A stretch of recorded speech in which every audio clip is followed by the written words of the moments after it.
আসসালামু আলাইকুম। আজকে থাকছে পদ্মা প্রকল্পের কিছু খবর, চলুন আমরা জেনে নিই। নদীর তলদেশে মাটির গঠনগত বৈচিত্র্যের কারণে পদ্মা সেতুর পিলারের দৈর্ঘ্য কত হবে তা নির্ধারণ নিয়ে তৈরি হয়েছে জটিলতা।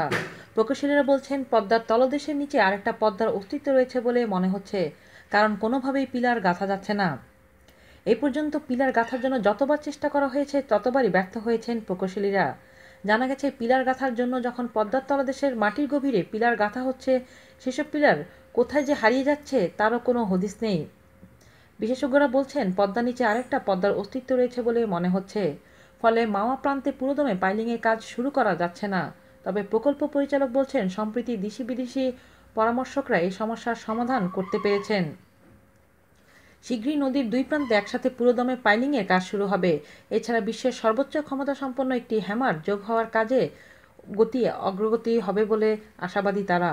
পদ্মা সেতুর কাজ চলছে, সেতুর অন্য প্রকল্পগুলোর কাজ যখন সময়ের সাথে পাল্লা দিয়ে প্রায় শেষের দিকে, যেখানে নদীর স্রোত এবং তলদেশের মাটির স্তরের গঠনসহ নানা প্রতিকূলতা কাটিয়ে এগিয়ে চলছে মূল সেতুর পাইলিংয়ের কাজ।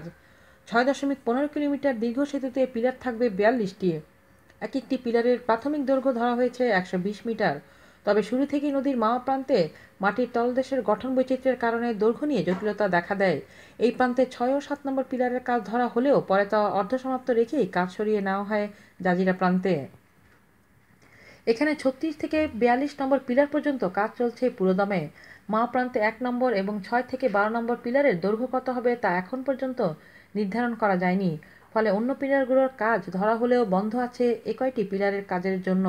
তবে সম্প্রতি সমস্যার সমাধান হয়েছে বলে জানালেন পদ্মা বহুমুখী সেতু প্রকল্প পরিচালক শফিকুল ইসলাম। পদ্মায় যোগ হয়েছে বিশ্বের সর্বোচ্চ ৩,০০০ কিলোজুল ক্ষমতাসম্পন্ন নতুন একটি হ্যামার। জার্মানিতে তৈরি এই হ্যামার প্রায় ১.৫ মাস সমুদ্র পাড়ি দিয়ে জুন মাসে মাওয়া এসে পৌঁছে। এটিকে এখন জাজিরা প্রান্তে পাইলিংয়ের কাজে ব্যবহার করা হবে। আগের দুটি হ্যামার এখন তাই ব্যবহার হবে মাওয়া প্রান্তে। সবকিছু মিলে পুরো নদী জুড়ে পাইলিংয়ের কাজে গতি আসার ব্যাপারে আশাবাদী প্রকল্প সংশ্লিষ্টরা। এখন পর্যন্ত মূল সেতুর কাজ ৫২% শেষ হওয়ার কথা থাকলেও শেষ হয়েছে ৪২%। আজ এ পর্যন্তই। ভালো থাকবেন সবাই। আল্লাহ হাফেজ।